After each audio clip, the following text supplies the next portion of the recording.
ايه ده، هناكل فشة؟ فشة ايه اللي بتتاكل دي؟ هو في حد بياكل فشة؟ كلنا هناكل فشة.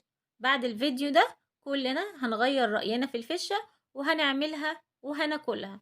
تعالوا النهاردة نعملها بطريقة سهلة وبسيطة جدا، وكمان طريقتي ان شاء الله هتخليكي تغيري رأيك ومش هتبطلي تعمليها. السلام عليكم، ازيكم عاملين ايه؟ يا رب دايما بخير وفي احسن حال. فيديو النهاردة سهل وبسيط جدا. فيديو النهاردة هنعمل الفشة طريقة سهلة والطعم حكاية. بس قبل ما ابدأ، لو لسه اول مرة تشوفيني انزلي حالا تحت الفيديو واضغطي زر الاشتراك وفعلي الجرس عشان يوصلك اشعار بفيديوهاتي الجديدة. اول حاجة بعملها بسيب الفشة منقوعة ساعة او ساعتين في المحلول ده.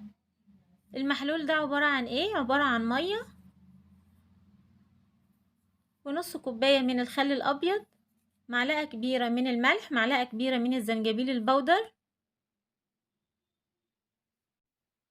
وعصير ليمون، ليمونتين 3 اللي موجودين عندي.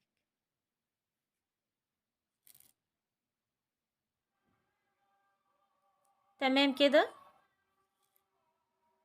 وبعدين بقلب ده كله مع بعضه كويس وبسيبها ساعتين او ساعة تنزل كل الدم اللي فيها. بعد كده لونها بيبقى فاتح واي حاجة فيها بتنزل في المية دي.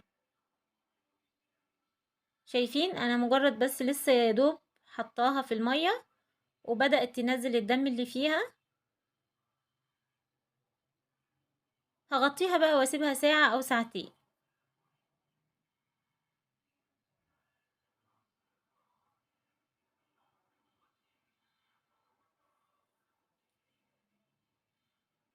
ودي كده الفشة بعد ما سبتها ساعتين.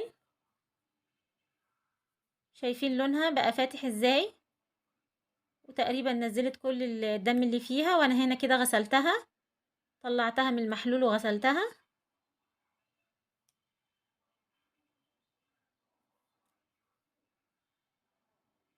هروح بقى اسلقها ويلا بينا نشوف هنعملها ازاي. بجيب حلة، الحلة دي فيها مية مغلية زي ما انتوا شايفين كده، والمية دي متبهرة، عليها بصل، عليها حبهان، ورق لوري، ورشة جوزة الطيب، فلفل اسود، اي حاجة عندك عايزة تحطيها حطيها. وبعدين بنزل بالفشة وبغطيها وبسيبها لحد ما تستوي كويس.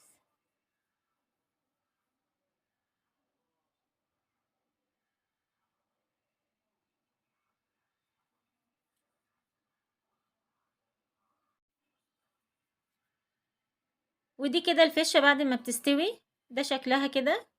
مش عايزة اقول لكم طعمها وريحتها عاملة ازاي وهي مجرد بس مسلوقة.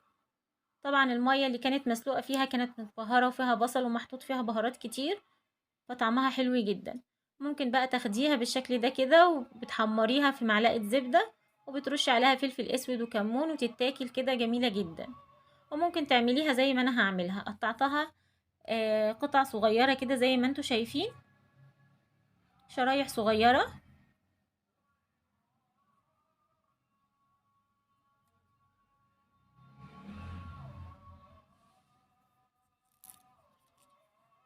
بقطعها صغير ورفيع كده زي ما انتوا شايفين، وبعدين باخدها احمرها في معلقة زبدة.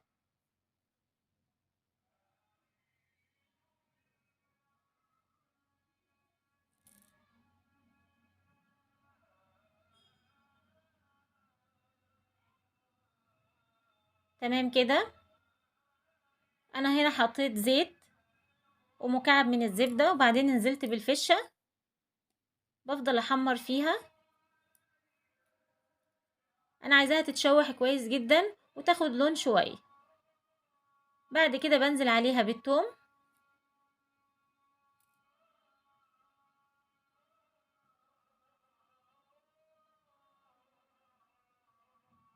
طبعا لو عايزة تحطي بصل حطي بصل، لكن انا مش هضيف عليها بصل. وبعدين بنزل بالفلفل، ولو عندك فلفل الوان حطي، ما فيش مشكلة، تبقى احسن.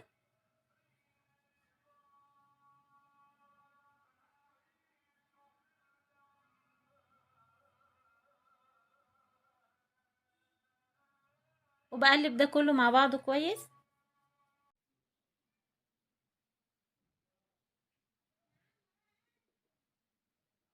تمام كده. بظبط طعمها بقى، بضيف عليها ملح او فلفل اسود، اي توابل عايزه تحطيها حطيها.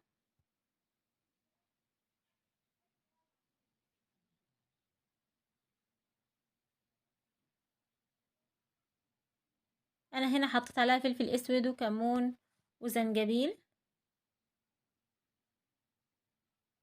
وبعدين بنزل بالطماطم، طماطم متقطعه صغير زي ما انتوا شايفين كده.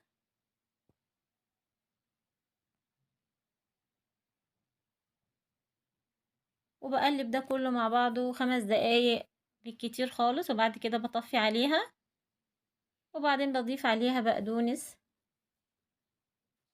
مش عايزه تضيفي بقدونس مفيش مشكله، وضيفي عليها اللي انت عايزاه.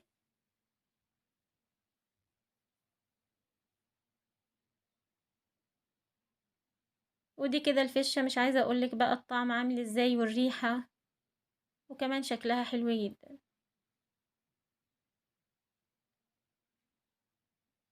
وكده فيديو النهارده خلص، وعملنا الفشه بطريقه سهله وبسيطه جدا. جربوها وان شاء الله هتعجبكم. لو عجبك الفيديو ما تنسيش اللايك والاشتراك في القناه. صحة وعافيه، بحبكم في الله.